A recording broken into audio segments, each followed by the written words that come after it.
in respect of this procurement revenue management, the revenue management information system. What happened in respect to its procurement? The process of procuring revenue management system began. A team was constituted from the technical team. I don't know the details, the other details, but I am aware a team was constituted, and it went on through. There was advertisement, opening of tender, and evaluation of the bidder who was to be given the tender of developing revenue management system. Did the county government eventually procure this system? No, it didn't procure, and I think it was the office of procurement, I think, is the one who gave out the guidelines, because the list bidder of the revenue management system was asking for approximately 68 million, and the money which was available was not sufficient. So I think I was kept out of the whole process, but it came out clearly that the revenue specialist, that is the director, advised them that it's against the procurement law to procure something or a project that you don't have sufficient funding. What is the revenue management system that is in place now at Kericho? The revenue management information system that is there is it's an online. I mean, it is end-to-end system which was developed in-house by the technical by our county staff. Is that in tandem with your initial professional opinion? Yes. Thank you. Why, in your assessment, would the governor of Kericho tell you that I thought you have a problem with your physical disability alone, kumbe you have mental disability as well? Why would the governor make such demeaning statements against a person living with disabilities, in your own understanding and assessment?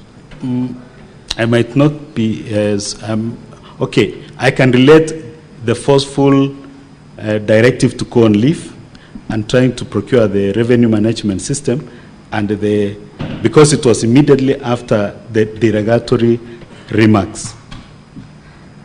Thank you. Which? Okay, maybe we can move on to the next issue because of time. Geoffrey, your initial term, as per your letter of employment, was for 5 years, correct? Yes. What happened to your term of employment? Initially, it was 5 years, but down the line, early this year, we were asked to sign. We were asked to sign a performance contract of 3 years. When you said we were required to do that, who made that request? His Excellency, the Governor. You have also alluded to, and did you eventually then sign a performance contract reviewing your employment term to 3 years? Yes. After that, yes, I later signed, and it was all of us, the CEOs and the CCs. You have also made an allegation against the governor at paragraph 20 about you being coerced to sign undated resignation letters in advance. Yes. When was this done? It was on 27th March 2024 that we were summoned to the governor's boardroom, and we were instructed of the exercise that was waiting for us, and each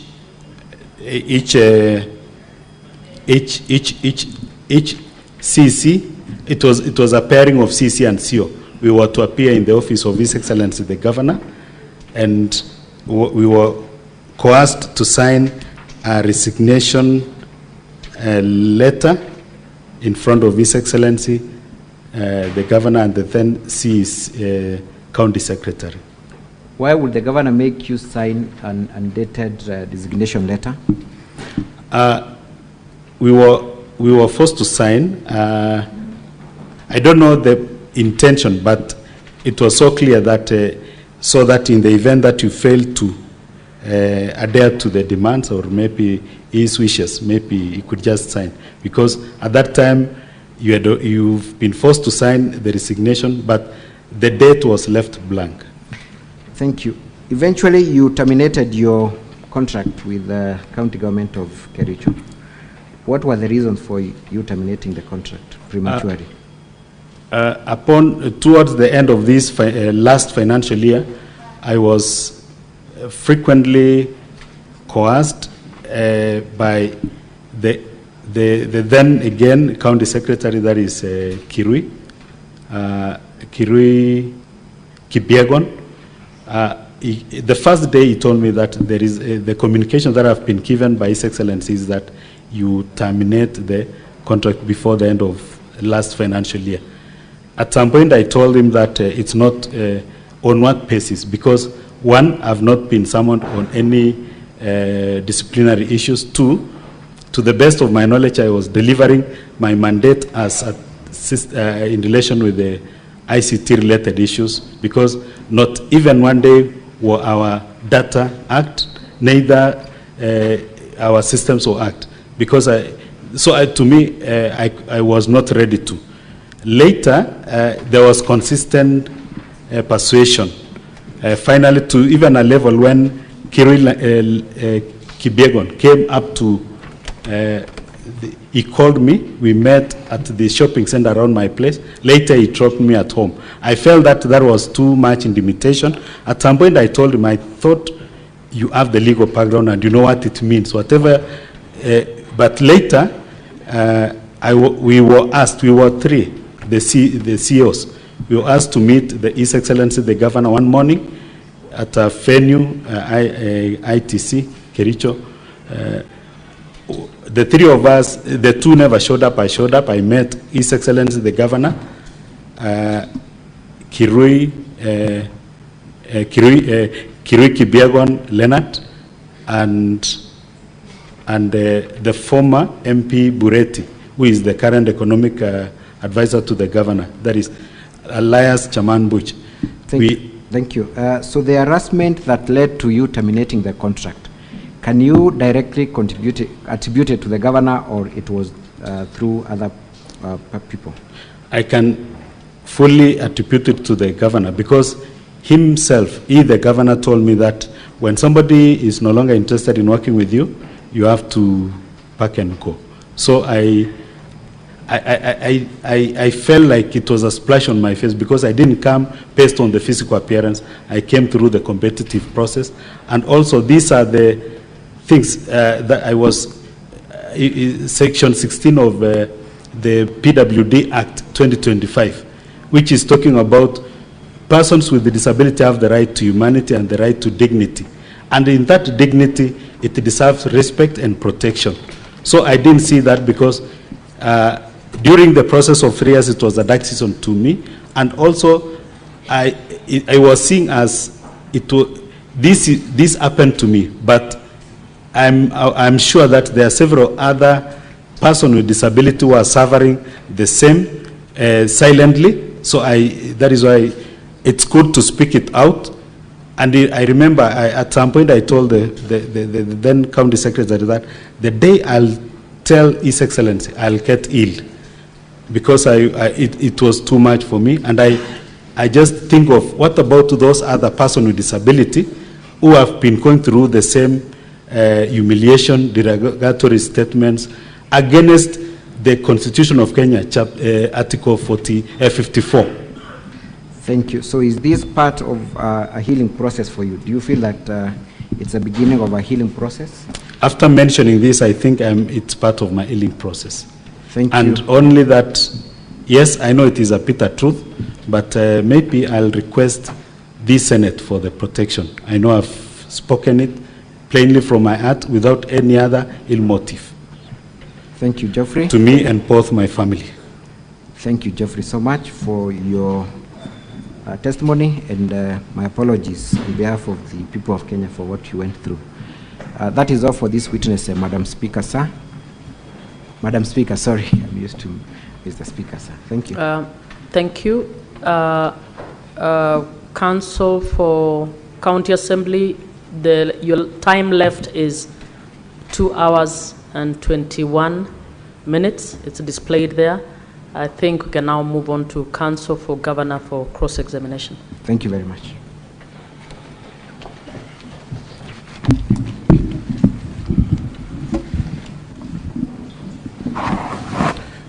Good evening, Mr. Bate. Good evening to you, Council. Yes. Mr. Bate, I would like you to understand me. I will ask you my questions with the greatest respect. I do not mean to demean you or to disrespect you, so I hope you don't mind the questions I'll be asking you.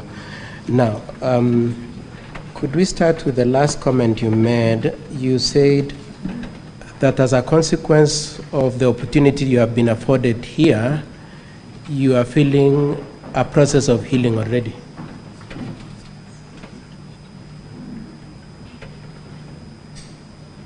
You didn't hear my question, or you are opposed to answering the question? No, I'm digesting what you are implying. Do you want me to repeat? Kindly. Okay. So, my learned friend asked you whether, as a result of having come here and said you are beat, you have started a healing journey.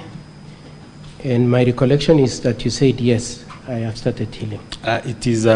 Healing is a continuous process. Yes. So it is part of the healing process. Which has started today? No, it is part of the healing process. Okay, it's part of the healing process. Yeah. And the healing process will be greatly helped by people believing what you've said here. Not believing, okay, it could be believing, yes, but basically pouring out what His Excellency, okay, derogatory, the kind of remarks he made against me. Okay. So and not only me, and also to the people living with disability. Thank you. I'll move on to a different issue. Am I right to summarize your complaints in this, in your testimony as being 3 issues? The first one is that you are constrained to send money by the governor. Is that one of your allegations, isn't it? Constrained or forced? Coerced, yes. Yes, the demand was there. Yes, that's one. The second one is that you are asked to divert public money. Did you say that? No. No issue of diverting public money? Yes. Okay. So the second one then is a question of being belittled. It is it's not only that belittling. Yes. It is a constitutional requirement that you should not call names. Yes. To the persons living with disability. Yes. That are leading to demeaning. Yes. Derogatory remarks and yes, also belittling them. Okay. Okay. Yeah. And so one of your complaints is that you have been belittled. Especially on the side of yes, Kumbe, you are mentally, and I've never been to any mental assessment whatsoever. Okay. The only assessment that I've appeared before is the physical assessment. So I don't know what the governor. Okay, let me just ask you then, I intended to come to that later on, but let me just ask you at this point. You said that the governor made those comments. You've very specifically quoted them at paragraph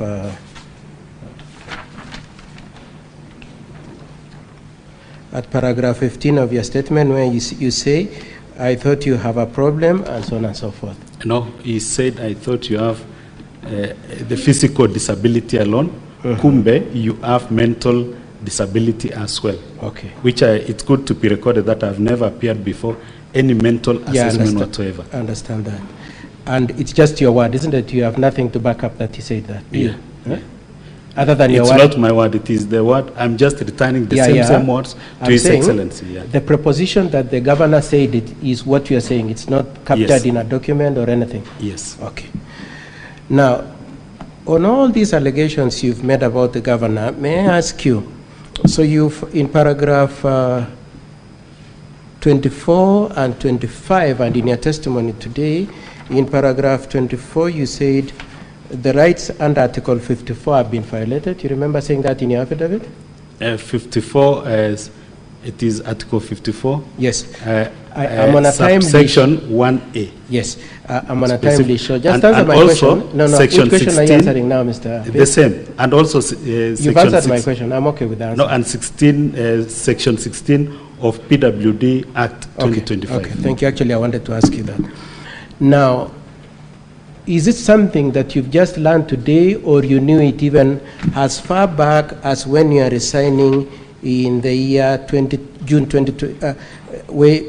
in 2025 when you are resigning? Mm-hmm. Is it something you've just learned today, or something you always knew even when you're at work since 2022? It is something that has been deep in me, and it has. My question is going through. Mr. Bett, my question is, you've made specific reference to provisions of law which according to you were violated, isn't it? And my question is, when did that realization that some of your rights have been violated, is it a realization that has come today, yesterday, or it was there as way back as 2022 when you started experiencing these challenges? For the Constitution of Kenya. Please just answer my question. No, for the Constitution of Kenya, no, I you're knew. Not answering. I knew Mr. from Speaker, that. Mr. Speaker, Madam, I am really struggling with time, and I wish the witness could just answer my question. Let me ask you my question again. It's okay? Yes. So you've said there are violations of Article 54 and you're right under Section 16 of the Disabilities Act, isn't it? And all I'm asking you is, when did you realize that those rights exist? Is it in 2022 when you're going through all this, or in 2025 when you resigned? Or now as you come to testify? Immediately when I was abused. But for the act, it was... Just wait for the question. Just wait for the question. When it was approved in this... okay. Yeah. So then, having made that realization, have you ever made any report to the police that your rights have been violated? First, the process that Please answer my question. Have you made any report to the police? No, but to the leadership of persons with disability in Kericho County. Next question, Mr. Bett. Have you made any complaints? Who is your employer, the Kericho County government? Is it Public Service Board? Yes. Have you made any complaint to the Public Service Board? No, because I was restrained by the person with disability. That's all. I'm satisfied. Yeah. You also say that at various points you are, I know you've retracted today in the course of your testimony that you are not compelled to take compulsory leave, but in your affidavit you said you are forced to take compulsory leave, but you say you are not forced. I was forced. You are forced to take compulsory leave. To sign. Then you said you are also forced to change your terms of employment, isn't it? Yes. And eventually you resigned, isn't it? Yes. Have you filed a civil suit to complain that your rights to employment have been violated? I have not, because, you have not. Because the working environment was not favorable to me. So coming back to my former employer, I think it was good for me. Who would you be filing a civil suit? Would you be filing a civil suit to the county, to the governor, or to the county, or to court? I think that information you don't know where you'd go. Yeah. You don't know. You don't know. You don't know where you'd file a civil suit? Maybe it would be through the legal process. I don't want to answer. I don't know prefer that. not to answer that. Yeah. Now, you say you are compelled to go on leave, isn't it? Yes. Were you written a letter telling you to go on compulsory leave, or you initiated that request? The CS, okay, the CS called me. Let's talk about documents. Let's leave alone words. Is it you who wrote saying I'm writing to request to go on leave, or a letter or memo was written to you saying, please, Mr. Bett, proceed on compulsory leave? I was coerced by the former county secretary, verbally. Through a memo? I'm saying verbally. Verbally? Yes. And then in writing? I filled the form. Yes. To proceed on leave. And that form entails the request that I'm requesting to go on leave, isn't it? Yes. So you requested, on document, you requested to go on leave? But after... On the face of the document, just leave it like that. The face of the document for you going on leave says you are requesting to go on leave, isn't it? Yes, but coercion was there. Okay. Now, the resignation in June 2025, who wrote the letter of resignation? I did, after coercion as well. Okay. And did you bring that letter to, you have not annexed it to your case, isn't it? It was there, but I have it in soft copy, and I can. That's not what I'm asking. I'm asking, in the affidavit you've brought to these honorable senators, you've not annexed a copy of that letter of resignation. It was there. You've not annexed anyway. Okay. No, it was there. It was there. I forwarded it to. You will ask you'll ask my colleagues. They didn't put it there. But in that letter, you've given the reason why you are resigning, isn't it?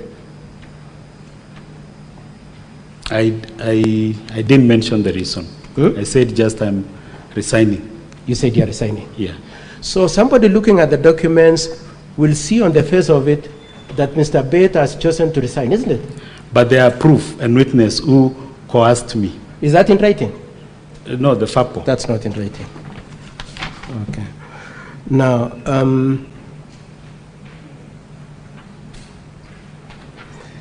you also say at paragraph 13 to 14, there were advertisements for filling up certain positions of revenue management information system. That's part of your case, isn't it? Not filling, procuring. Procuring. Yeah. Okay. And you said you expressed reservations. You said at paragraph 14 up to 15, you expressed reservations and there were consequences on you, isn't it? Mm-hmm. Did you put those reservations in writing, Mr. Bate? No, I didn't. You did not. No. Okay. And the advert inviting people procuring the revenue management information system, is it signed off by the governor? Is it him who has said, I, governor, am advertising for, I'm procuring revenue management information system? I was kept in darkness. It happened during the time when I was in. So did you see the advert? Did you see the procurement? I saw the advert on the paper. Did you see the name of governor in that procurement? Normally for adverts, it's the procurement. It's procurement department? Yeah. So governor's name does not appear there, does it? But just answer the question. The document inviting procurement, is governor's name there? All county staff are under governor. Please answer my question. Yes. You saw the document, you said that, isn't it? Yes. Is governor's name anywhere in it? No. It's not there. Okay. You also say at the time of your resignation, there were multiple times when a gentleman by the name Kipyegon came to you. Mm-hmm. Huh? Yeah. Was it Kipyegon? Kipyegon Kirui. Kipyegon Kirui. And how are you connecting that to the, how are you connecting that to the governor? By then he was the he was the acting county secretary, yes. And he told me that that was the directive from His Excellency. So your testimony is that he told you that the governor had sent him? Yes, but at some instance we had to meet the three of us. Mm-hmm. Yeah, he called me. We met governor, Mm-hmm. Kipyegon Kirui, and the governor's economic advisor. Now, when you are changing your contract from 3 years, from 5 years to 3 years, the explanation that was given to you was it is related to the contract performance appraisals, isn't it? Yes. It is what you have said in your affidavit? Yes. Okay. Do you have any document in this Senate today to show that you are performing so well that you are eligible for extension of the term or renewal of the contract? No assessment was conducted to all CEOs, not only me. Okay. Yeah, that's the second question. So first of all, you don't have any appraisal distinguishing you in any way, isn't it? I was not taken through, I was not assessed. Okay. Now, the change of the terms was not isolated to you. It was, you are not isolated. It's not like you are targeted. It involved many other CEOs, isn't it? Not many, 3. 3. Yeah. And who was, you signed that contract with who?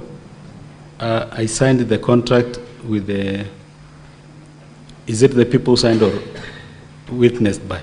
All the CEOs and CECs signed the contract. With who? It is a contract, so it's 2 parties. Yeah. So like you signed with who? I signed with the Public Service Board? No. Yeah. The CC signed with the governor, and then I signed with the CC. Okay, so you didn't sign with the governor. If you are CC, you'd have signed with the governor, isn't it? That is the practice which was there. Okay. So even as you rope in the governor in this, number one, it involved many people, and number two, you did not, it's not like governor was sitting with you and saying, let's redo the contract, did he? Finally, he told me, I'm not interested in working with you.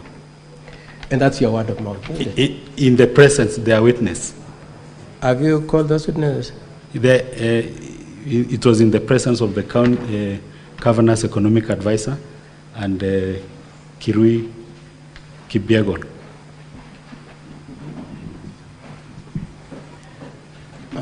Mr. Bate, thank you so much for answering my questions. I hope I wasn't unfair to you, was I? You are biased in a way. I was biased. Yeah. Anyway, thank you so much for answering my questions. That's all, Madam Speaker. Not to me, to persons with disability, because these are derogatory statements which really touches on humanity and also the dignity and respect for persons with disability. Okay. I'm sorry for the kind of taking me through that, and it's okay. I want to apologize. What particularly did I say that has offended you, Mr. Bate? I want to apologize for it. What have I said that has offended you? It's just the way I've asked you questions. The humanity aspect of it. The way I've asked questions. No, maybe it is in line of your duties, but yes. I feel... Yes, I would like you to understand me in that sense. It was in line of duty, but I want to apologize if you feel offended. I didn't intend to offend you. So, thank you, Madam Speaker. Council for Governor, you have 1 hour 44 minutes left. Over back to Council for County Assemblies. Thank you, Madam Speaker. I have just a few questions in the exam. Geoffrey, you have been asked whether you have made any form of complaint against the conduct of the governor.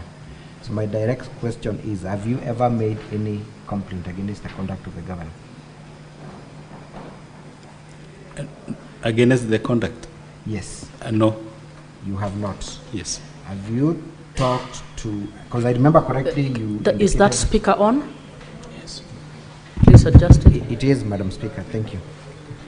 I remember you mentioning the Association of People Living with Disabilities. Did you make any complaints of your treatment by the governor to that association? Yes, I made to the chair and the Association for Persons with Disability, Kericho County, and also to the ambassador of persons with disability about the next step. I wanted to take the step of terminating the contract then, but I was told by the Association of Persons with Disability that I remain a little bit because it would affect negatively going forward on the employment of persons with disability, because they would think that I didn't serve to the fullest. Is the fact that you have not taken any legal action against the governor an indication that you are not violated in any way by the governor? No. Lastly, the request to review your term of contract, was it made directly by the governor or through other officials of the county? It was through, it was in a meeting headed by His Excellency the Governor, and it was through the governor, and also squarely the directive was from His Excellency in his boardroom. In his very boardroom. Thank you very much, Geoffrey. Madam Speaker, that will be all for Mr. Geoffrey, unless the honorable senators have any questions for him.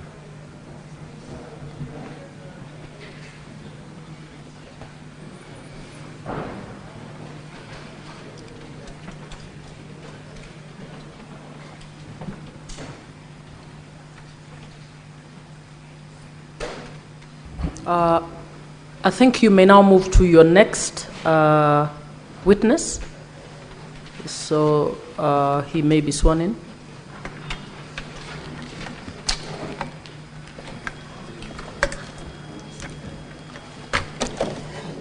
Thank you, and I requested for you to protect to family. Hi. Madam Speaker, the witness is making a specific request to the House. I have no capacity to make that. Are you not here? Yes. Speaker, Madam, there is that first request. I'd requested about the protection to me and to my family members after appearing on this particular hearing. Thank you. Now, your request has actually been noted, so it will be taken into account. Thank you. Thank you, Madam Speaker. Next witness, please.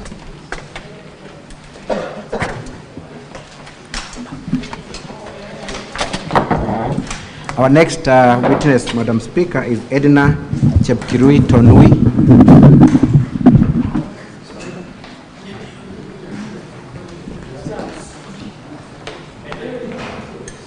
Affidavit is to be just hold on and hold the time. Can I have the two leaders, please? Majority and minority, please.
Now, for the first witness we had, we would like to request that he doesn't leave so that in case the senators have any clarifications later, they will actually seek that clarification.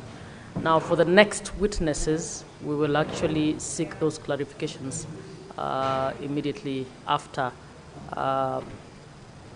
re-examination. So can we swear in the next witness, please?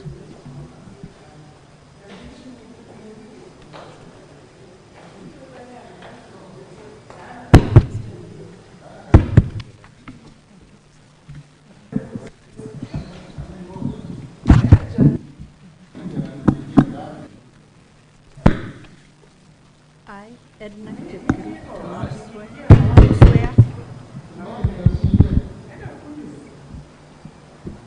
I, Edna Chepkirui Tanui, do swear solemnly that the evidence that I shall give before the Senate in respect of the matters before the Senate shall be the truth, the whole truth, and nothing but the truth. So help me God. Thank you, Edna. Kindly state your full names for record purposes and what you do for livelihood. I'm Edna Chepkirui Tanui. Currently, I'm a business lady as well as a farmer. Previously, what was your engagement or relationship with the county government of Kericho?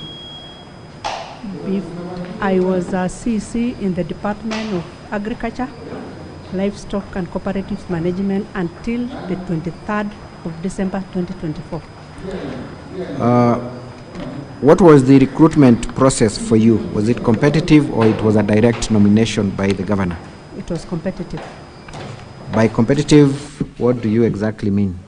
I mean the positions were advertised, we applied, and then we went through a panel and we were selected. After that, we were vetted by the County Assembly of Kericho, and our names were forwarded to the governor for appointment. So do you term your employment as being on merit? Yeah, it is. It was on merit. Thank you. You have also talked about in your affidavit, paragraph 4, that your employment was terminated on 23rd of December 2024. Actually, when I remember, it's just very emotional for me. On the 23rd of December, I was seated with my family, ready for dinner, and then on Facebook, my son is telling me, "Mom, are you aware you've been dismissed? What did you do?" And then I was like, "No, it can't happen." My son told, "But it is in the Facebook page of the governor. Why are you saying it's not so?" Then I, checking on it, I saw 6 of us have been dismissed on a 23rd at 7 p.m. on a Facebook page without prior notification that we will be terminated. It was so sad. On a 23rd we were going for Christmas to enjoy with our children. Here we are.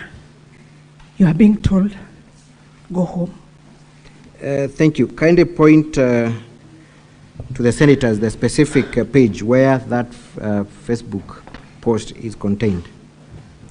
The Facebook page, it's on page 73. 73 of volume 4. Volume 4A. 4A. Yeah. Can you confirm that that is the official page, Facebook of the governor? Yeah, it is. Proceed and briefly read to the senators the comments that were made by the governor in that Facebook post. For immediate release, reorganization of government, pursuant to Section 179 of the Constitution of Kenya and County Government Act, Section 30(2)(3), I, Honorable Eric Kipkoech Mutahi, PhD, Governor, Kericho County, in exercise of executive authority, have made the following changes in the county government executive. Pursuant to paragraph 23 of the section of the service of the county executive, together with section 41 of the County Government Act number 17 of 2012, I have given notice to termination of contract to the following county executive members. A, Honorable Kipruta Malel. B, Honorable Rosemary Rob. C, Honorable Edna Tanui, that is me. D, Honorable Leonard Ngetich.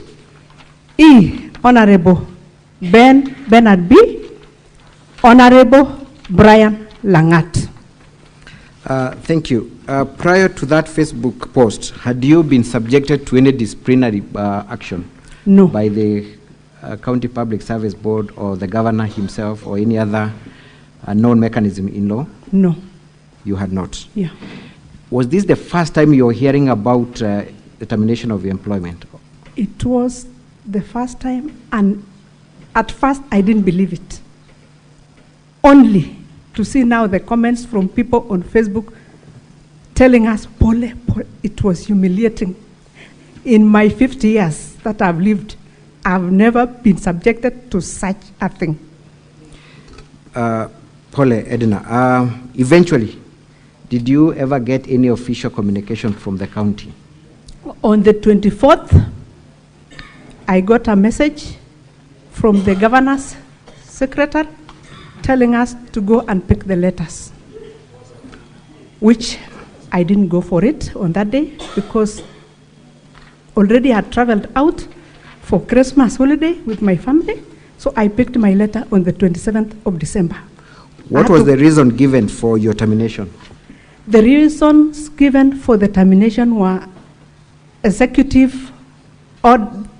It was therefore the executive order number 1 of 2022, 1 of 2023, and executive order 1 of 2024, which in those executive orders, it was just the normal rearrangement of government where you are transferred from one department to another department, of which at no one point I was transferred and I refused to move.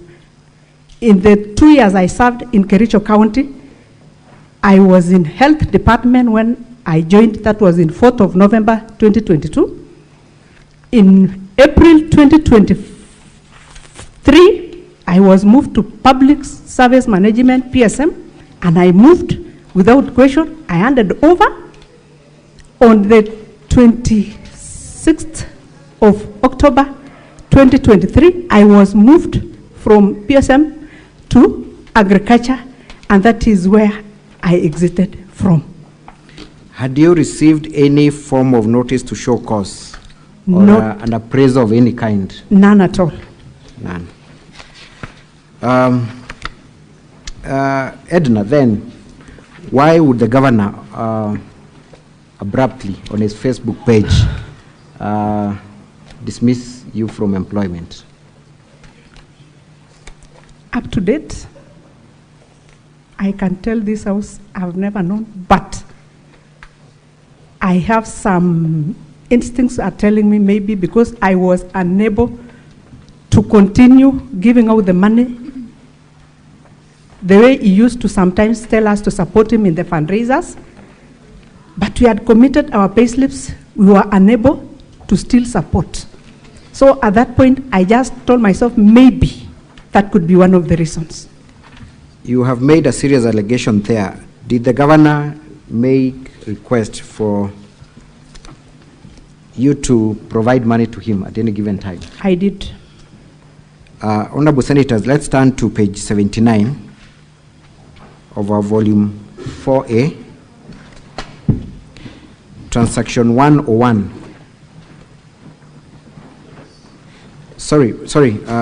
Page 80, transaction 35. Page 80, transaction 35. Edna, kindly tell us whether you made any transaction, to whom, what time, and how much was it? This is a transaction which was done on the 30th of June. Council, please guide senators on the exact. Thank you, Madam Speaker. It's page 80, yes. Transaction 35. Which one is that? Please guide them. I mean, we have to count physically because these are transactions, honorable senators. It is 4 from the bottom. 4 from the bottom. 4 from the bottom? Yes. In volume 4A. It's actually number 5. Number 5 from the bottom. Page 80. To whom was that money sent, Edna? To one Dr. Eric Mutahi, who is the governor, Kericho County. How much from my was it? M-Pesa number 0722-734522. How much was it? 10,000. Page 81, the next page, the last transaction, honorable senators. How much was sent and to whom? The last transaction at page 81. It was on date 23rd of June 2024, again to Dr. Eric Mutahi, 30,000 from my M-Pesa. Page 82, the 5th transaction from the top. Is that 20? Page 82, transaction 5 from the top. How much and to whom? It was from my M-Pesa to Dr. Eric Mutahi, 20,000. Page 83, transaction 22 from the top. Page 83, transaction 22 from the top. Yeah, this was in December, 24th of December, 2023. I sent 100,000 to His Excellency Dr. Eric Mutahi from my M-Pesa to his M-Pesa line. Page 84, transaction 30.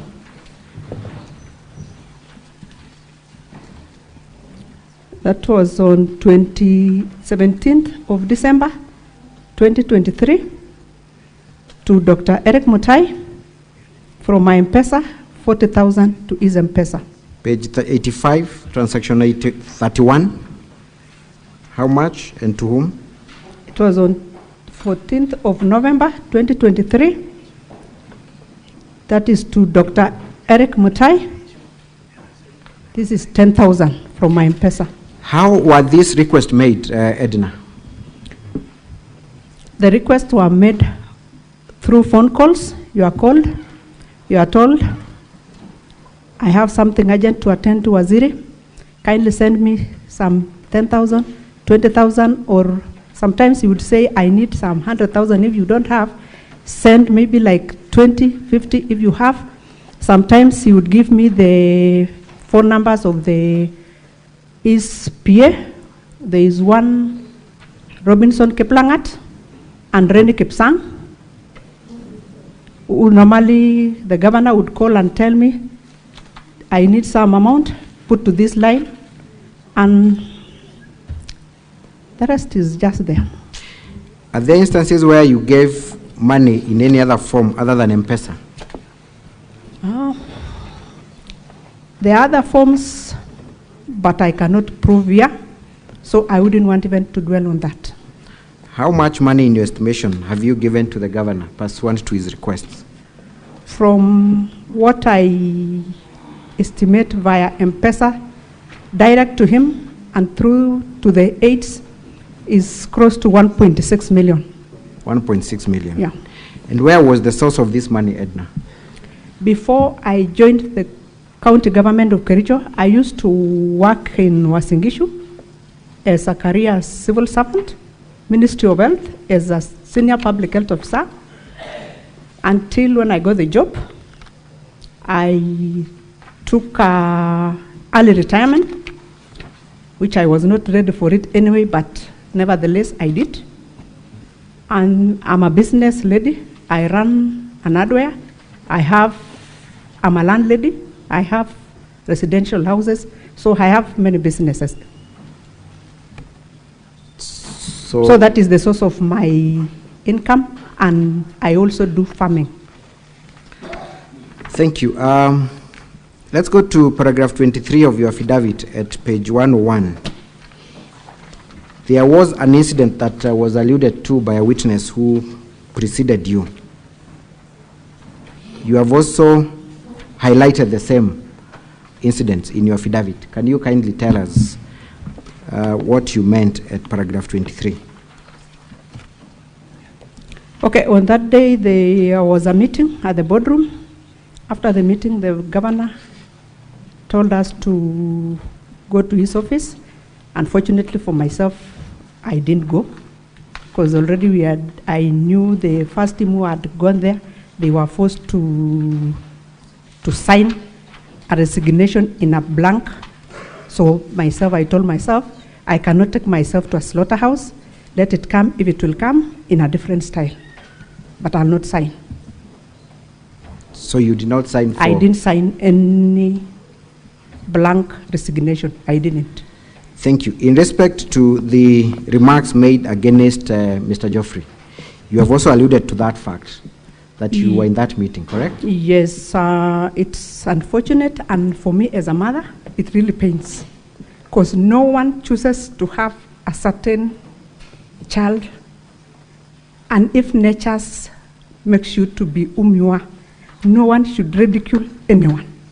It's unfortunate. It's not only for the former CEO Geoffrey, but who the governor used to use so many words to describe him as a person. I thought this young man was just physically disabled.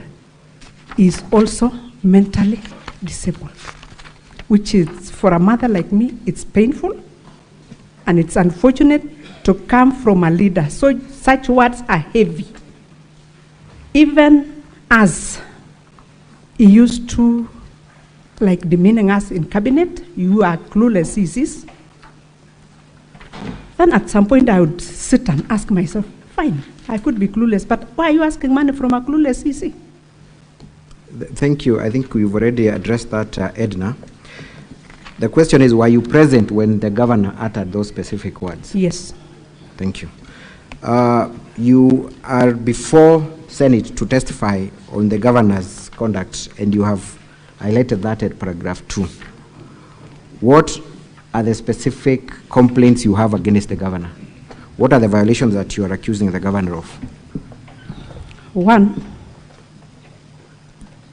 the unlawful termination of my contract, which he made me to take an early retirement at an age of 50. I still had another 10 years to work in the public service. But he decided to offer me a job for 5 years, which I signed the contract, but early, 2 years, he decided to terminate the contract without the proper procedure. Does the law, specifically the Employment Act and the County Government Act, give the governor mandate to arbitrarily terminate the employment of a CC? Through a procedure. Through a procedure. Was that procedure followed? No. Thank you very much, Edna. Madam Speaker, that is all for this witness.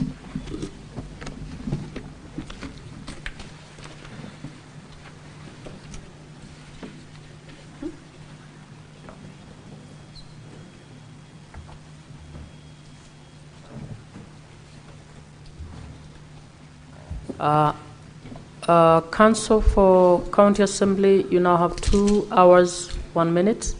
We now move on to cross-examination. Council for Governor.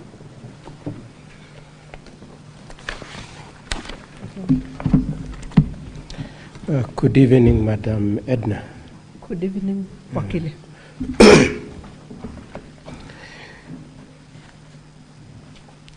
Your complaints mainly are to the issue of your termination and your complaint about being asked to remit money, isn't it?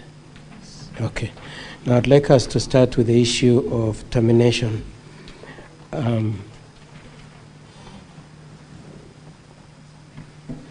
Now, you have an extra copy of your employment.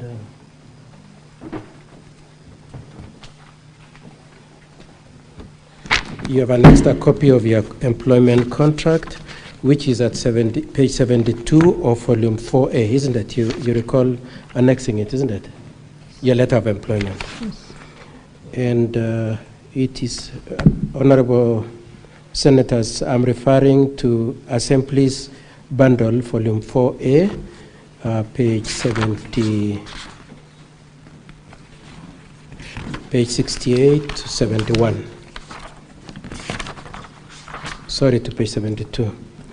Now, could you confirm that indeed... Did you say page 72? Yes, page 68 to 72, and my interest is in page 72, clause number 23. Edna, could you confirm that that contract provided that your relationship could be terminated by a notice? Yes, I was aware. Yes, and it's a 1 month notice, isn't it? I'm aware of that. And you're given 1 month notice of termination, isn't it? Yes. You confirm that, okay. Now, number 2 is, it is true also that as we speak now, you have filed a case in court challenging your termination. We don't have any case. You did not file any case? We withdrew the case. Or you withdrew the case? Yes, so okay. we don't have any case. You don't have any case Yes. as we speak? Yes. It is also true that you attempted to get the court to give an order to stay your termination, isn't it? Yes, at that time, before the end of our termination. And it was unsuccessful? Yes. Okay. And Madam Edna, being the knowledgeable person that you are, if you are genuinely aggrieved and you felt you had an entitlement in the sense of the termination of your employment, it is the court that would have determined that issue, isn't it? Is there any expectation on your part that this Senate can give you back your job? I'm not here to be given back my job. Okay. So if you are aggrieved about your termination and you wanted redress, you would have maintained your case in court, isn't it? I'm here because of the abuse of office. Okay, I'll leave that question there.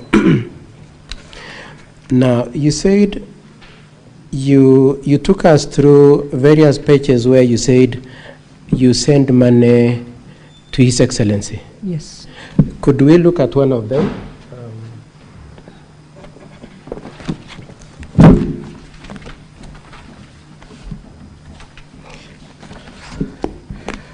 The first entry, could you tell us again where what your first claim of remittance of the money is where? Could you just indicate to us? It was page? 80. Yeah? There is 80. Should There you say is that? 81. 81, page 81. Now, could we look at that entry at page 81? Could you tell the honorable senators the name indicated there? Just say out the name. It's Mutahi Eric. It's written Mutahi Eric. Yes. Could you confirm that his phone number is not indicated on the exhibit you have brought to court? It is indicated. Does it show all the numbers? Does it show his full number? It is normal for M-Pesa not to show the full name, not to show the full number, but I'm 100% sure he's the one, and I'm the one who did the transaction. I'm 100% sure. Okay. I will ask you the question again. I don't know which question you're answering. I'll ask you the question again. Page 81, you have shown and contended that Eric Mutahi, who you show at the bottom, is the governor. Could you again answer the question I've asked you? Does it show the full number of the governor there? It shows hash *2547 and then stars 004. So it doesn't and show then the full, Mutahi Eric.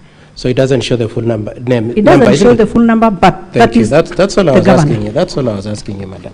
And that is the same with all the transactions, isn't it? It's normal for M-Pesa That's not the settlement. question. That is how it's removed. Edna, that's not the question. The question is, all the interest you've taken us through doesn't have the full number, isn't it? It doesn't. Thank you. Now, part of your contention is that which money, whose money was this you are sending? My money. It's your personal money? Yes. Okay. And how was the requisition for this money made? Through phone calls. Through phone calls. Yes.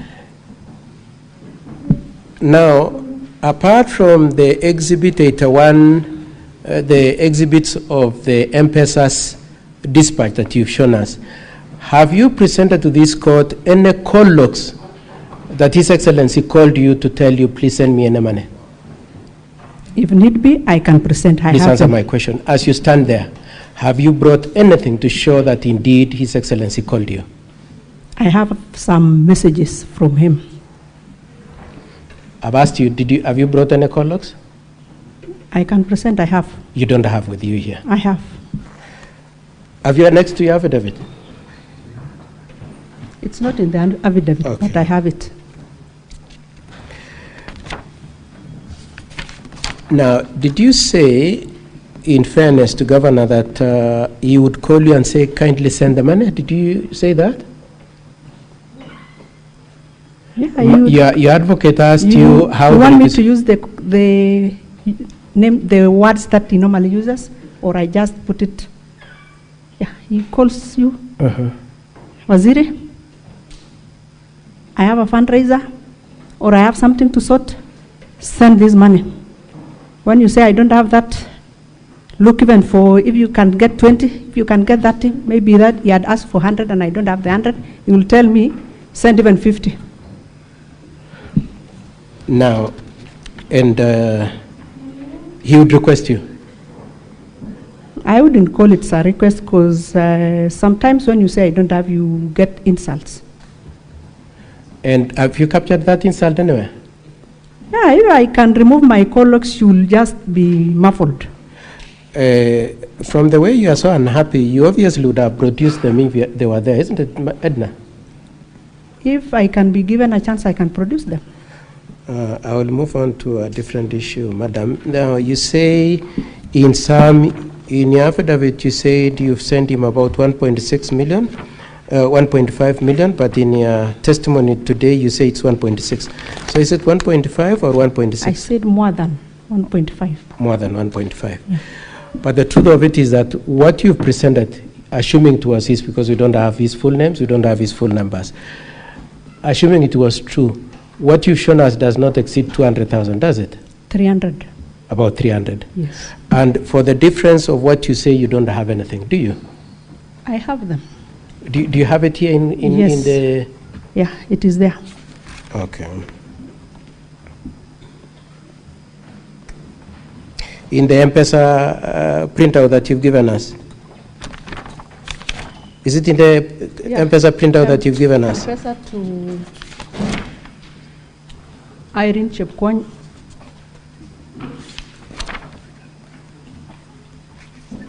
And Nyatich Kipsang. Both of them are the PAs to the governor.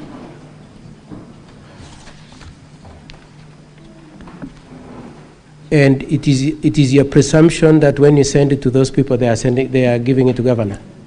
I don't assume, because I send the money after I get a call from the governor himself. But you don't have any call logs to say that the correlation between the two? I've said if given a chance to produce, if need be, I'll produce them. I'll go to Safaricom and I'll get them.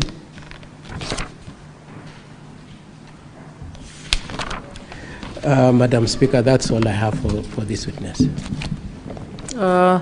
Thank you, Counsel for Governor. You have 1 hour 34 minutes. Counsel for County Assembly, any re-examination? None, Madam Speaker. Thank you. Honorable Senators, anybody with a question for the witness before we step down?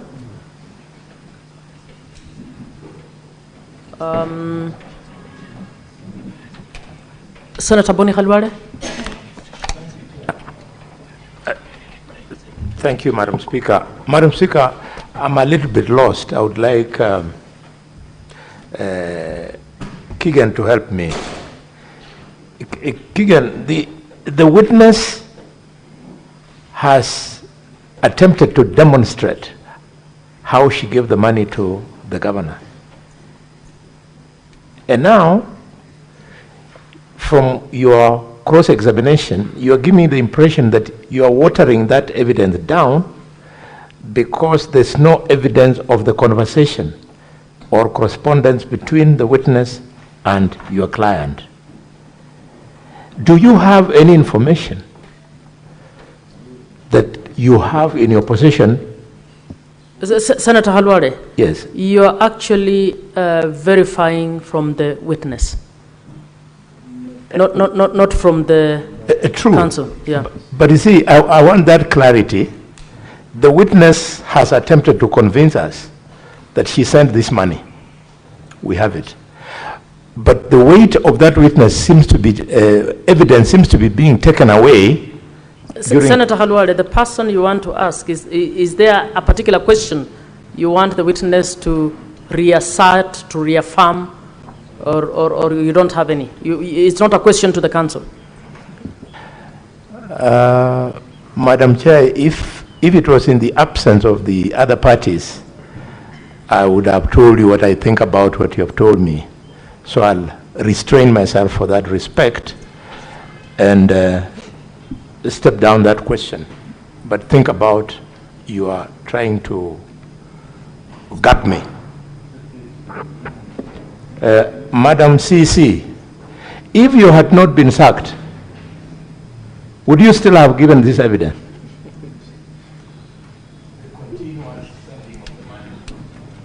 Yeah, I would have given whenever asked to.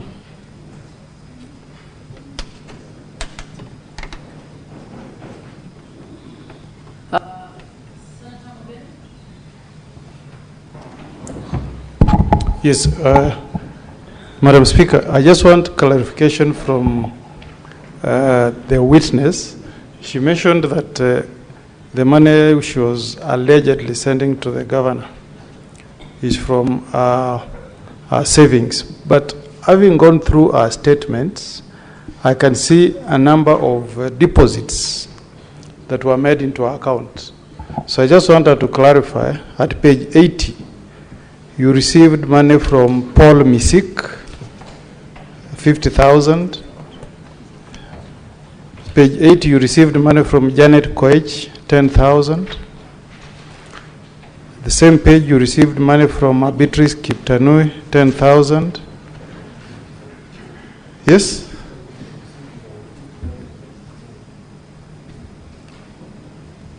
Paul. Senator Mogeni. Money paid in means what?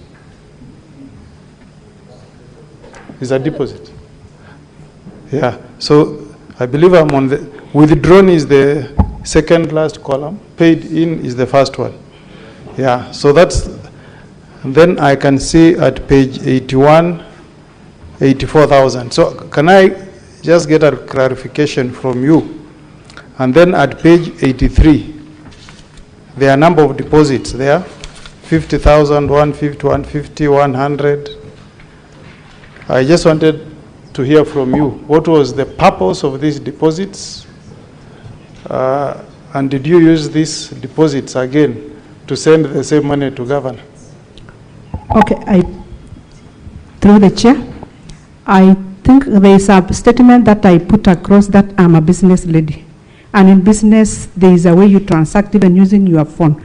Like the Paul Misik which you have mentioned, that is my uncle. He had borrowed me some money and he was returning it.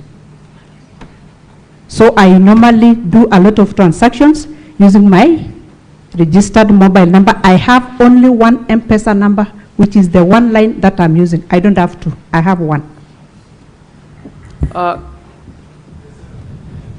Can we move on to the next question? I don't think the witness has to explain transactions that have nothing to do with this hearing. Senator Tabitha Mutinda.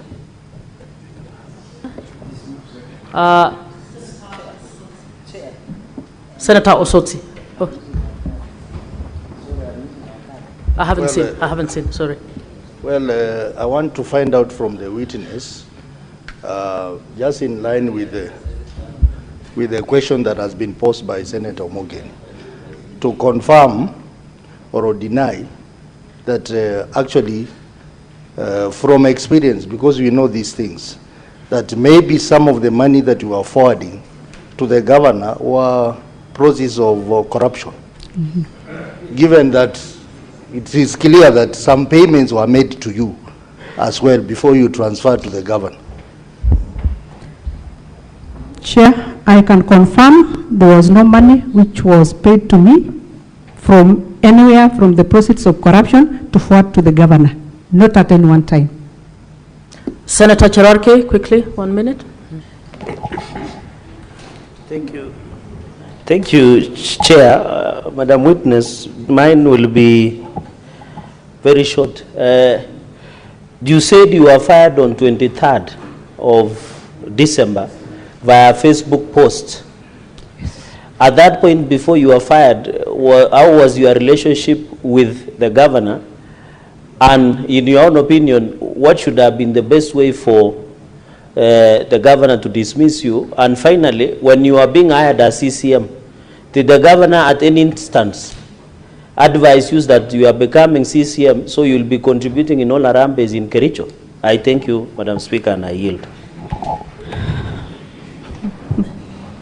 Okay, let me respond from the first to the last. When, at the last point of, before we were dismissed, I would say personally, I didn't see it coming.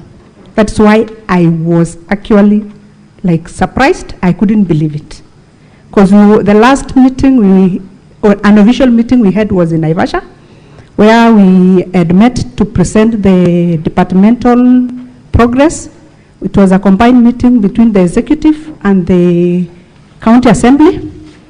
And after that, we were given leave. We break for Christmas from 23rd up to 2nd of January, only to get it on Facebook you have been fired. It was a bitter Christmas gift, I can say, to this house. Nevertheless, I told myself, we are in a world whereby you don't see things coming.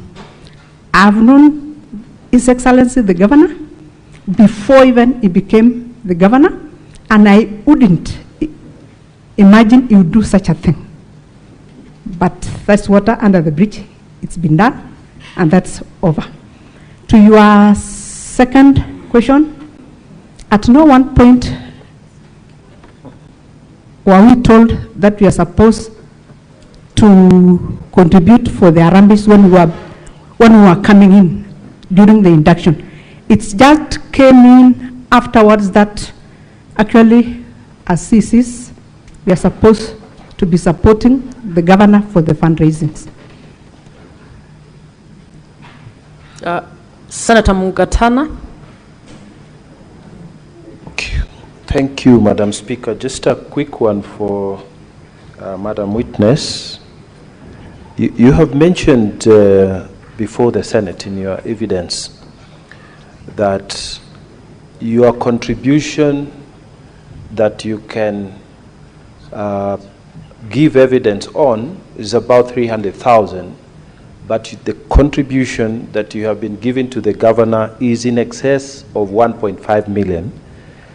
I just wanted you to maybe clarify to my mind and to the Senate, how are you giving this other money, the difference, the 1.2, how was it? Was it cash? Was it bank transfer? How was it being given? And still on that, I'm sure you sound very well read, very well educated. You must have known you are coming to this Senate. Did you not plan to, buttress the 1.2 million difference? How are you going to explain it? Or was it a statement that was given in bitterness because of the mode at which you were fired? Or what was it? I want you to clarify to myself and to the House. I thank you, Madam Speaker. Let Senator Onyonka ask his, and then you answer both. Senator Onyonka. Thank you, Madam Speaker. CC, I don't know whether this question should be directed to you or directed to your counsel, because I've seen two of you as being the critical witnesses for Senator Onyonka, the questions are to the witness. Clarify something that the witness has said. Huh? I am just going to, I shouldn't have gone that way. Let me do this. Do you find anything that is uncomfortable with you being a witness who has worked with the governor and he has fired you, including the gentleman who was there, he was also fired? What does that make you feel? Does the governor fire you after you've done something wrong, or does he fire you after you've refused to do something wrong, which then has put you in the position you are in? Thank you. I just needed that clarity. Okay, Madam Speaker, I'll start from the one from the senator from Mugatana. That is the 1.2 million. I have proof, and it is here. It is through the PAs. What I gave directly through M-Pesa to the governor is the 300. But the other 1.2 is through his personal assistants, the two of them. On the issue of Senator Onyonga, to me, in my own understanding, it could be when you refuse to do the wrong things that you're expected to do is when you are fired. Honorable Senators will now step down that witness and move on to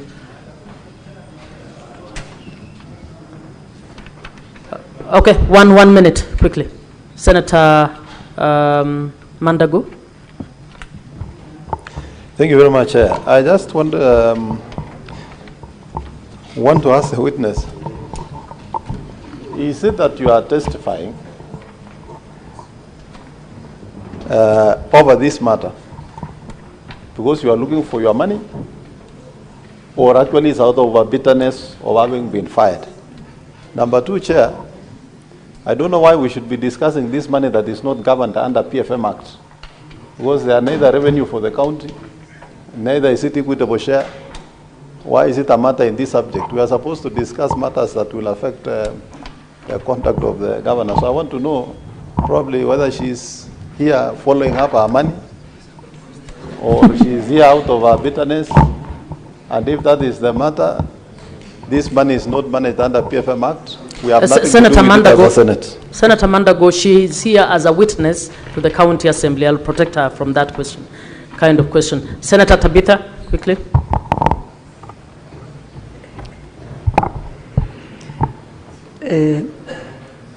Thank you. I also want to take a minute and ask Madam Witness, because I think what you've been saying now is really high level of some impunity.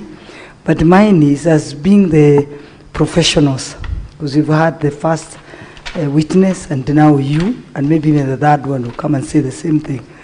Why wouldn't you stop the governor from doing what he was doing to you? Because when I listen to you, I'm just wondering, could other CCs all over the Kenya maybe suffering the way people you are coming to give those witnesses? If it's true what you are saying, because it's unbelievable what you are trying to say, tell us. But my question is, why wouldn't the CCs, because it seems it's all of you going through the same thing, if that is true, why wouldn't you stop the governor? Because that is one, and you are the many, the majority. That's my question. Then Senator Nyoto, quickly, and then the witness can answer the two questions. Thank you, Madam Speaker. My question to the witness is, now that she was sending money to the governor, she sent some money to the governor, and Madam Speaker, the first witness also said that he sent money to the governor or his PAs several times. Was there an expectation, Madam Witness, that once you send this money, that then you are expected to commit some fraud in order for you to be able to recover the money that you are sending to the governor? I wish, Madam Speaker, I asked the same question to the first witness. And is it the submission then of the witness that there is a culture in Kericho county government that the governor receives money from employees on condition then that they will do some fraud with the systems or something and get their money back, send to the governor, and also be left with something on top? Thank you, Madam Speaker. The witness may answer the question, but ignore the bit on the fraud. Answer the question on why yourself and other CCs did not stop it. Okay. Madam Speaker, I wish to answer the question from Senator from Nakuru. At some point, myself, I contemplated actually resigning because of the pressure. The only unfortunate thing which was there is we had committed our payslips and took mortgage and loans. So at that point, you weigh yourself between how will I repay these things, and remembering now you have already started giving out your hard-earned money. So it was like a matter of let me just cool down, and then things will sober up. Unfortunately, when we were thinking that things will change, it was now getting worse and worse. So I would just say it is an unfortunate situation, and let no one tell you the CCs in Kericho are enjoying anything. Nothing. I can speak that without fear or favor. It's true. From my senator from Uasin Gishu County, where I was working before I came to Kericho, I'm not here to ask for my money which I gave the governor. No, I'm here to shed light on what's happening. Thank you. Okay, we have 3 more senators. Senator Eddie, let's do 1 minute each so that we move on. I believe we have quite a number of it. Thank you, Madam Speaker. CC, the law of equity requires you come to any institution of law or any institution that exercises judicial authority to help you with clean hands. Do you feel, in the context of the exercise that you did, which was basically to corrupt the governor for favor, do you think you are in our presence here with clean hands? I'm clean. Let's get the other 2 questions and then you answer all of them. Senator Kamar. Thank you, Madam Speaker. Mine is a very simple question. Page 74, you have given us the letter of termination. In your own understanding, what was the reason for you being terminated? Because I don't understand this clause, these things called executive orders. What is it that is you have been accused of? And then Senator Omtata.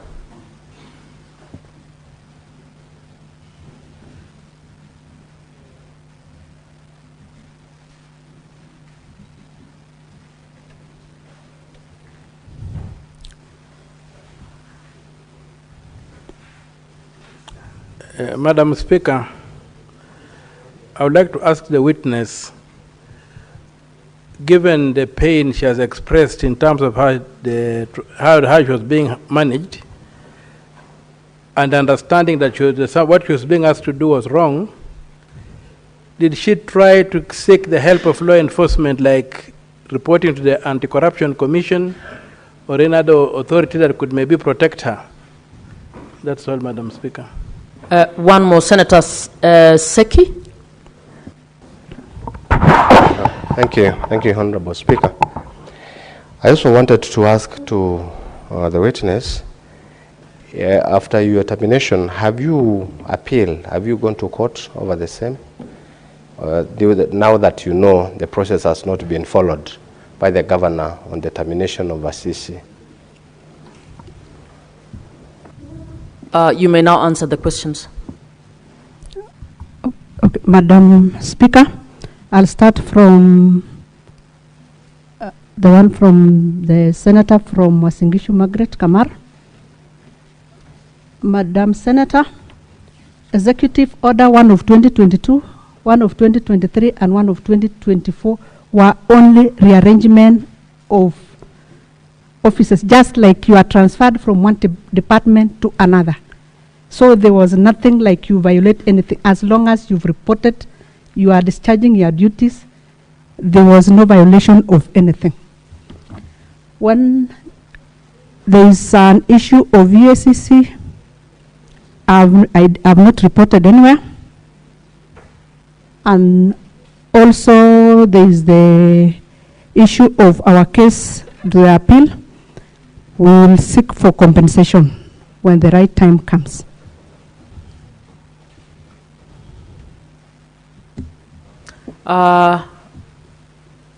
Senator Mwaruma.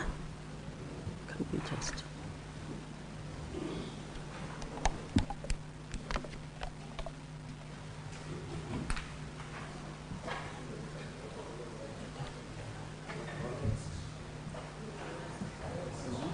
Move to the next speaker. It's on. Yeah, thank you, Madam Speaker. You are using the M-Pesa statement to show that the governor abused office.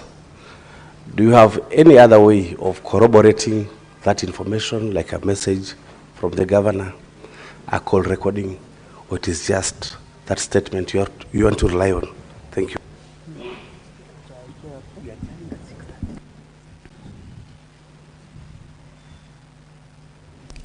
Madam Speaker, I can respond to that. Yes, proceed.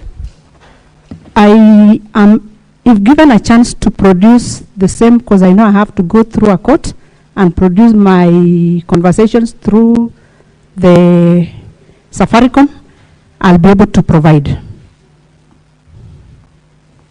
The witness may now be stepped down. Counsel for County Assembly. No, the speaker, the witness may be stepped down, please. We'll move on to the next witness. Counsel, can you kindly indicate how many witnesses you have so that we see how best to manage the time?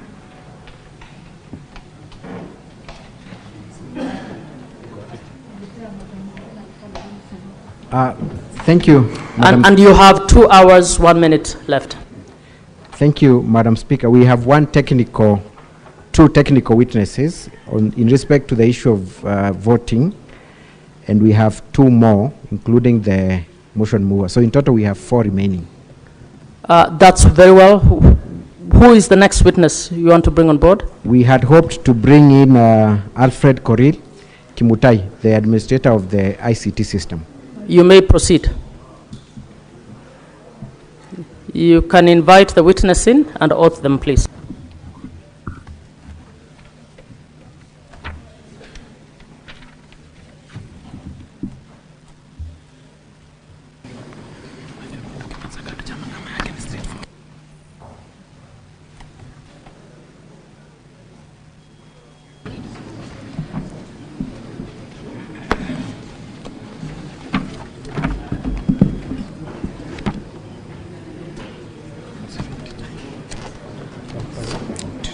Clerks, you may proceed to oath the witness.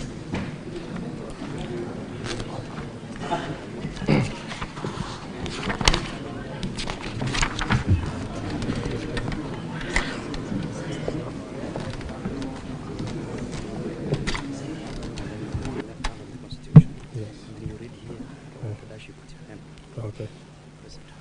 I, Alfred Kimtai Korir, do solemnly swear that the evidence that I shall give before this Senate in respect of the matter before the Senate shall be the truth, the whole truth, and nothing but the truth. So help me God.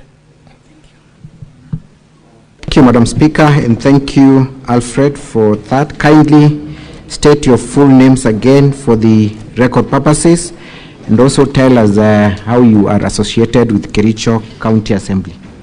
Thank you very much. I am Alfred Kimtai Korir, Director ICT, Kericho County Assembly. I joined Kericho County Assembly during transition 2013. Before then, I used to work for Litein Town Council as an Honorable Senators, please, can we listen to the witness in silence? Huh? I worked with Litein Town Council as ICT officer. Since then, I've been working in the Assembly to date. I am a graduate from University of Kabianga with Bachelor of Business Management, Business Information option. I am an ongoing student of Masters at the same university, and I did my diploma at Kenya College of Communication Technology then, now currently Multimedia University. Thank you very much, Alfred. Madam Speaker, at this juncture, allow me make a very simple request. The witness before you is a technical witness. We had hoped to take the senators through a live demo of the electronic voting system, but him being present here in chambers, he cannot do that. So with your permission, if he can share his login credentials to his assistant so that we are able to follow through the screen provided. Can you be clear on that? So you want him to share his logging in credentials? To his assistant, yes. Who then will be with the technical team upstairs to be able to access the system and take the senators through the actual process. You may proceed. Thank you very much.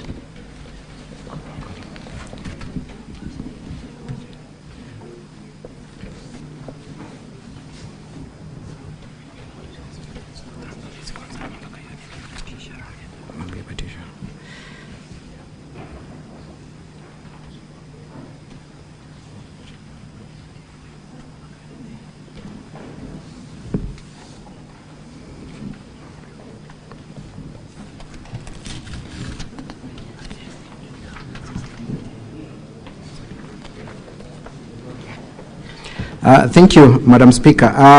Alfred, you have described yourself as the person in charge of Kericho Assembly Internal Financial Management and Reporting System. You are the administrator of that system, correct? Yes. How was that system procured? In 2018, we embarked on a journey of digitizing of assembly operations, since we used to use manual forecast in the assembly. So we did it internally because me and my colleagues, I have 3 other staff in serving under ICT. We worked on a system that is being used from 2018 up to date in terms of voucher management for payments of payment vouchers and any other process of payments within the assembly. So what were the specific functions of this system? The specific functions of the system as at that time was to automate the manual vouchers, which used to disappear when audit comes. We used to have a lot of problems with vouchers not being able to be traced, and using the system, we are able to have copies retained in the system for the vouchers. At that time, the system was, the entry of the details of the vouchers was through manual entry, but at 2020 we progressed and made it automatic, especially for the meetings of members outside the assembly. The meeting of members outside the precincts means whenever they attend committee meetings outside the assembly, there is a way in which we create the process of initiating requisition from committee services to liaison, from liaison approval to the speaker to the clerk. Once the clerk and the speaker approves, when members receive their messages to travel, of which every member is conversant with our system, and we have an automated, a customized SMS system called KCO Assembly, and every member knows how to interact with that particular system. The moment that message is delivered, vouchers are automatically generated, and then it awaits the results. So when members go outside the precinct in the assembly, we introduce also biometrics. So we are using biometrics for login to the chambers. For them to attend their sittings in the chambers, they are logging in using biometrics. When they attend meeting outside the precinct, be it in Nakuru, Nairobi, every time we make sure an ICT officer is present so that it takes the biometrics of members present. When we upload the information to the vouchers that was automatically generated, it will post the amount to be paid to every member based on the number of days he attended the given meeting. If the meeting is for 5 days and he attends for 3 days, biometric automatically pays for 3 days. So these members have interacted with the system. Thank you. How can you be sure, or what do you have to demonstrate to these senators that the members have interacted with this system? And when you talk of members, all the members or the honorable members of the County Assembly of Kericho and the staff, they are using the system to log in. I would request maybe the technical... Before you do that, because Alfred, I wanted to demonstrate the logs for the... Yeah, before we get there. Yes, yes. What kind of gadgets are these members equipped with to enable them access and use the system? Okay, the previous assembly we had supplied our members with laptops so that they can use to access the system. Even the current assembly, we supply the laptops to members in last year, September 2024. Maybe the technical team can project for me number 1 under volume 4A. That is not necessary. Honorable Senators, at volume 4A of our bundle, at page 1, we have a list. Kindly tell us what that list is about, Alfred. So the list before us here is the list of acceptance where members were receiving their laptops to be used in the assembly for executing their mandate within the assembly. How many members of the County Assembly of Kericho were afforded laptops? The members, only 2 members, only the speaker and the Honorable Vincent Korir, who didn't take the gadget because he wanted a tablet and he had a functional laptop that he can use for the business. I am sure you have interacted with the governor's response. Can you confirm that the 18 members of the County Assembly who have opposed this motion, that they got their laptops and they have signed against the list before, yes, Senators? I can confirm. You can confirm that? Yes. Is there any member of the county assembly that has not received a laptop bought by taxpayers' money? Apart from Vincent Korir, but we gave him a tablet in that relation. In what instances have all the members of the county assembly interacted with the system through their laptops or other gadgets? Apart from voting, of course. Apart from voting, members usually, our reports, the committee reports, we normally share through the county assembly official SMS, because we realized we have the email addresses for the members, but them logging in is a problem. So we decided to customize our system so that it can send an SMS with a link that will redirect every member to access the reports that is being tabled in the House. So we normally share the order paper, we share the reports, so that we avoid bulky printing within the assembly. So do you then describe the county assembly of Kericho as being almost fully automated? I cannot say fully, but we are progressing slowly, because after that, we had to look at a way of sorting the committee sittings within the assembly, since the system in the first place we are developed to work on meetings outside the assembly. So our committee sittings are normally done through the system. We schedule the meetings within a week. When we receive the schedule from the committee services, head of committee services, we normally allocate the port rooms through the system. So they allocate the port rooms. Once they do the meeting, we will pick the biometric logins and upload. So members who attended the meeting will get their payment at the end of the month. So at the end of the month, we normally run what we call HR reports, and it picks the members' attendance for the whole. Usually we pay the best 4 within a week, and the maximum number of weeks we normally pay is 4, and in some other instances we can add 5 because we have other months which has more weeks than 4. Thank you. Have members of the county assembly been trained on the use of this system? Members of county assembly are well fastened with the system, and any other time they have had any issue, they have always been consulting the ICT department on any technical issue, whether they are not receiving the SMS or they cannot be able to log into a particular. But has there been any training done by the county assembly in respect of the use of the system? Okay, they have attended several training, but specifically on the use of tablets, we have really done it from the department level. Thank you. When did you incorporate electronic voting as part of this system? The issue of electronic voting came in when our standing orders was amended late last year, around October, November. That is when the standing orders was amended, and standing order number 77 directed that whenever there is a division in the House, the Speaker, when the Speaker directs the voting shall, which means it is a mandatory to have electronic voting done.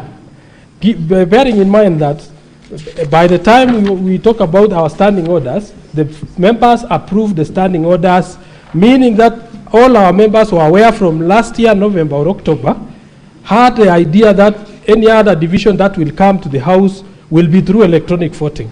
And when you talk about electronic voting, I believe my learned counsel, I heard him talking about a pattern which was not available. I would like to brief him shortly about the options that are available for electronic voting. We have electronic voting by machine, where you press that manual button that the learned counsel was talking about. Number 2, we have what we call internet voting. So internet voting is also within the electronic voting.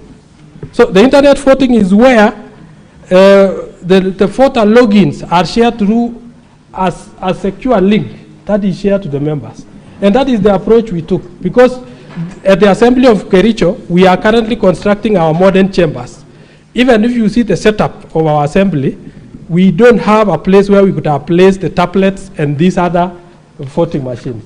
So to the best of our abilities, what we did as the assembly is to ensure that we implement that standing order number 77, because once it has been made as a rule of the House, the standing order dictates that the department relevant should take action and see how that standing order is implemented accordingly. Thank you. I think at this juncture, Alfred, I would request you to take us through the live demo of how the system works, beginning with who is the administrator, what access right they have, who has super user rights, okay, and so on. Okay, the system that we developed has only 48 users, which from I think somewhere there, I must have printed that one. The 48 user is the system admin, whom I struck it as a clerk also, because in our reporting system, as much as we will run the system, the final person who can communicate any results or any correspondence of the assembly is the clerk of the assembly. So you can confirm from page 8 of our annexure 4A. So the admin that is county clerk is me. So I log in as an admin, and that is the only person who is inside the system. This is quite important, Alfred. Yes. Because there was an accusation here by counsel for the governor, alleging that there were a number of people in the system, and one of them was the clerk. Yes. And yourself as the administrator. So that is the only person who is there. It is me as an admin, and all the other members are honorable members. And remember, as an admin, I don't have my IPPD to log into this system. So there is a different platform so that I cannot qualify to vote since I'm an admin. And should I have even intended to vote, it should reflect that admin voted. So that is how our system. So the members who are here are our members. And for the benefit of doubt, after we worked on this system, because we were expecting the speaker to put a question any time when the motion was ongoing. Even the speaker himself didn't know about the logins credentials. We hadn't said that we will use the IPPD and the ID as their passwords. So the reason why I used the IPPD and their own IDs as their password is because, one, the standing order stipulates that once the division bell has been rung, the process of voting should take strictly 5 minutes. So I was thinking about a way in which our members will be very comfortable to access their login credentials. So what we did, the first thing we did was, once the speaker pronounced that the voting will be by electronic, that is the time I shared with the speaker the procedure on how the voting will be done. And he now answered, the speaker gave direction to the members, that voting will be done electronically. The procedure is this: you will receive a link, of which the link I sent at exactly, I have the annexures for the link. So I can also confirm that all the members received at around 7:12, they received their first SMS. That SMS contained a link that had only IPPD numbers. The reason why I had to give them IPPD numbers is because, for the benefit of doubt, I could imagine that there are some members who have not memorized their payroll numbers. But the following SMS was with the link and indicating that your password is your ID, which is best known to every member. I didn't publish the IDs anywhere for the login. There was an allegation that if you click that link, yes, it would give you both the username and the password. Is that correct? It is not correct. Would you like to demonstrate through a live demo? I don't know whether my guys are up there. They can... Perhaps, Madam Speaker, we can confirm if the assistant is already. Yes, I think kindly take us through the system and confirm that that is a live demo.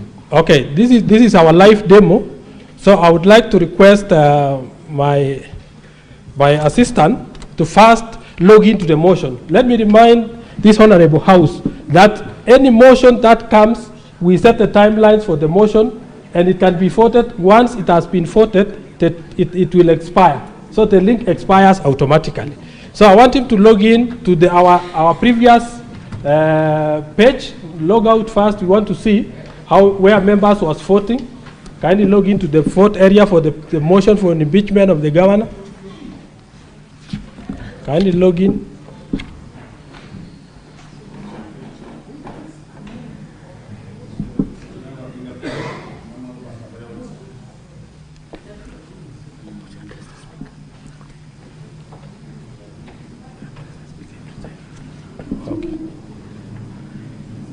Kindly explain the various slots that we are witnessing from the screen. It is not obvious to everyone, including myself. Okay. First of all, there is a screen I'm expecting my technician to show. That shows that the voting ended and the results were to be displayed. Kindly go back to that page first before you come in so that I can explain that one. Now, Mr. Witness, exactly what are you demonstrating? Please go through that clearly. Oh, okay, so I can. Is it how to vote? Is it, no, what is it? Okay, I'm explaining, Honorable Speaker. I'm trying to explain that the link that we provided had a time limit. So the moment the motion, the time for division ended, our system is reading the voting as ended. So then a very specific question, because I have read, yes. Mr. Wanyama alluded that he was able to vote after the session was closed. We will give him a chance maybe to log in also and vote to this one, the motion on impeachment of the governor. So if right now we were to go to that link. That is the link, we are there. So the results is showing that the voting has ended and the results is to be displayed. Number 2, that is about the voting that it has ended because of the timelines. And then number 2, I oversee on the affidavits from the governor's side stating that we pull down the link immediately after voting. I would like to clarify and go through their documents. Our system for internal management is running under Kericho assembly.co.ke. On their affidavits, they have actually added their own terms, and they say they wanted to log into Kericho assembly.go.ke. There is a difference between the two systems. .go is running our website, while the one for our internal management, we are running under .go.ke, and that is why they were claiming that we pulled down the link. There was no way, no need for us to pull the link, and obviously the results for voting for that division had ended. So it is very clear. Thank you. So take us through a step-by-step of the first thing that you prompted and what would happen after that prompt.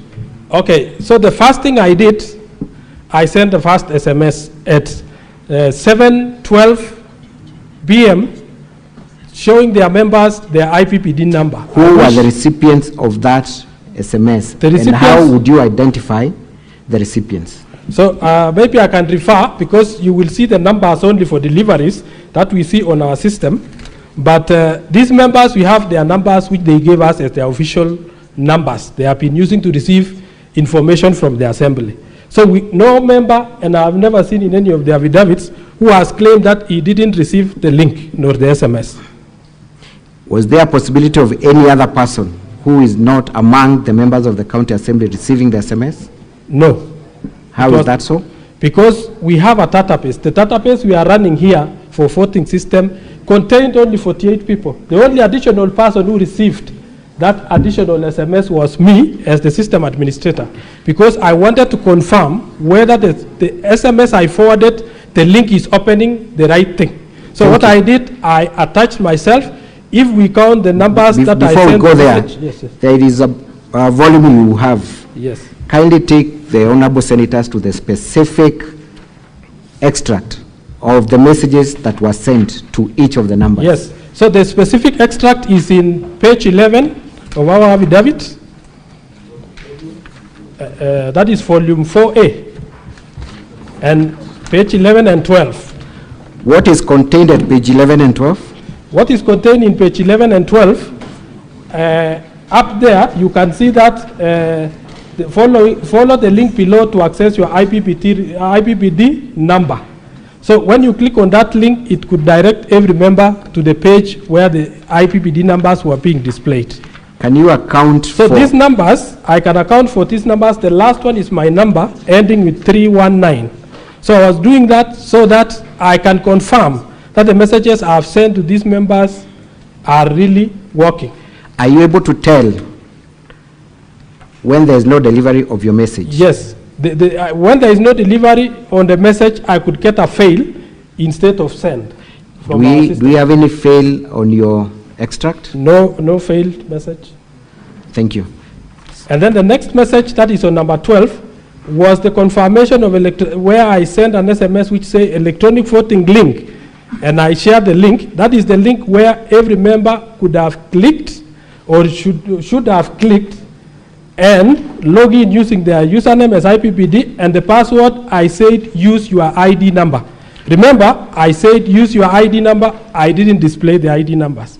So the claim that the ID numbers was used is false and not true. Again, are you able to account for the delivery of your link to all the numbers in your database? Yes, I can account. Where is that found? It is in page 12. We all see all the messages were sent also. What you have at page 12, is it the same thing we are accessing live on the demo that is on the screen? Yes, yes. That we have now entered into the platform and we are able to see that exactly.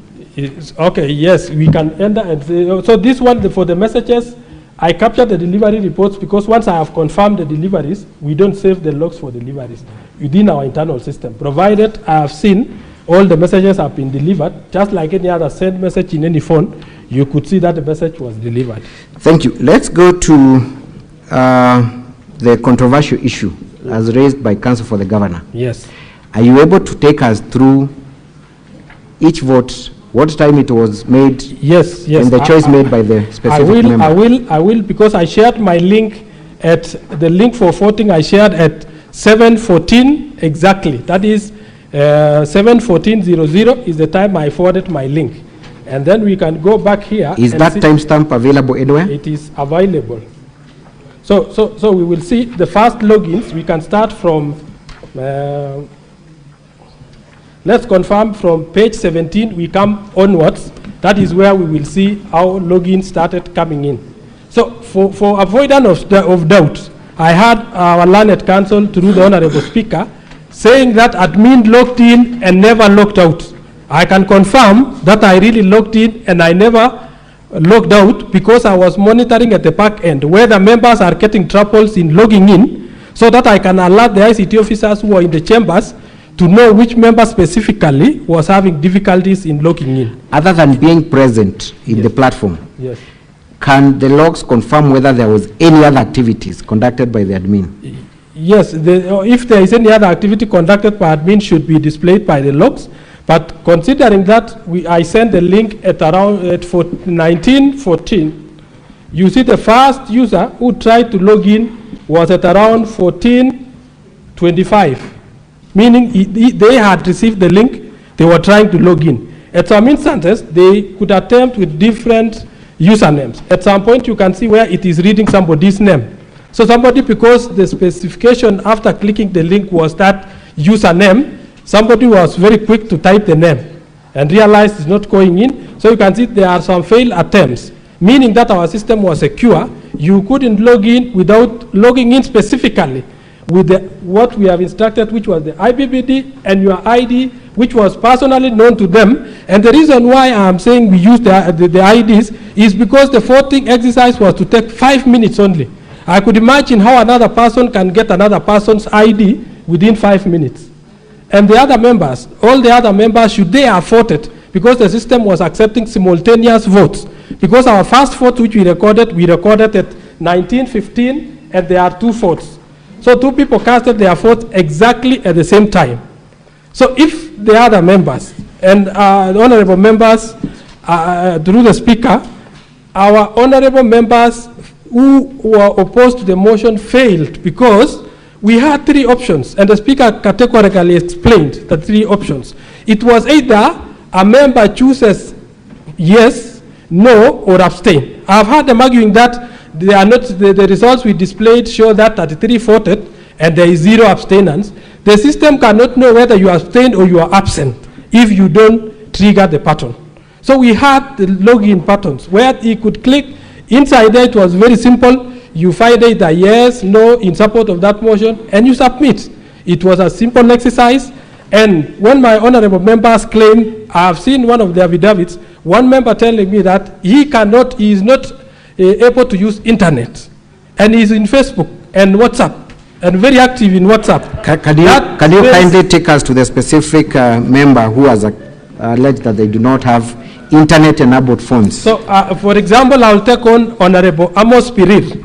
He is a very active member. He is an old man, but we have been assisting him in ICT. So he has an active Facebook page. He is active in WhatsApp. Even if you will check WhatsApp status of him today, he must have been live some few minutes ago. So at this point, it is about honesty. Because us as the staff of the county assembly, we are there to facilitate members execute their mandate. We don't have interest. And if interest was there, honorable senators, I want to tell you, His Excellency Honorable Eric Kipkoech Mutahi is my neighbor in where I come from, maternal home. He is my immediate neighbor. He has my number. If I was to take sides, it was on his favor. But since we are doing professionally, we have the integrity to protect. I decided to have this system to make sure that we don't compromise on the end results. I will prove to this House that all these members logged in at any particular time and they casted their votes. The assumptions that they didn't vote, for me as an ICT officer. Honorable Senators, it's now 6:30 p.m., time to adjourn the Senate. The balance of time for the County Assembly is 1 hour 30 minutes for evidence of witnesses and re-examination. The balance of time for the Governor is 1 hour 34 minutes for cross-examination. The Senate therefore stands adjourned until tomorrow, Thursday, 28th August 2025 at 9 a.m.